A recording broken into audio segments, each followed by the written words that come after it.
શું કરો છો? પાણી પીવું છું પપ્પા. તો આ પ્લાસ્ટિકની બોટલમાં આ જે પાણી છે એને ગરમ કર્યા વગર ઉકાળી શકું? બોલ. ના ઉકળે. અને પ્લાસ્ટિકની બોટલમાં તો ના જ ઉકળે. ચાલો હું તને વિજ્ઞાનની મદદ ઉકાળી બતાવું. એના માટે મારે જોઈશે એક જાદુઈ રૂમાલ. મિત્રો આ જાદુઈ રૂમાલ છે એને હું આ બોટલની પર ઢાંકી દઉં છું આ રીતે. અને હવે હું બોટલને ઊંધી કરવાનો છું. અને હવે પાણી ઉકળશે એટલે અંદર પરપોટા થશે. જો હું ઉકાળું છું અને દબાવવાનો છું. તો મિત્રો પરપોટા થઈ રહ્યા છે જુઓ. અને પાણી ઉકળી રહ્યું છે જુઓ.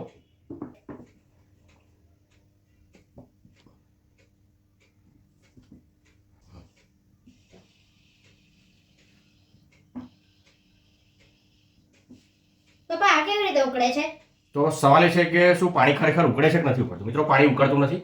મેં નીચે રૂમાલ લગાડી દીધો છે એના મોઢા આગળ અને પૃષ્ઠાંતના કારણે એક પાણીનું પડ બની ગયું છે અને હું અહીંથી બોટલને દબાવું છું એટલે થોડુંક પાણી બહાર નીકળે છે અને પછી આને છોડી દઉં છું એટલે દબાણ હળવું થાય છે એટલે હવાના પરપોટા અંદર જાય છે અને આપણને એવી ભ્રમણા થાય છે કે પાણી જે છે ઉકળે છે.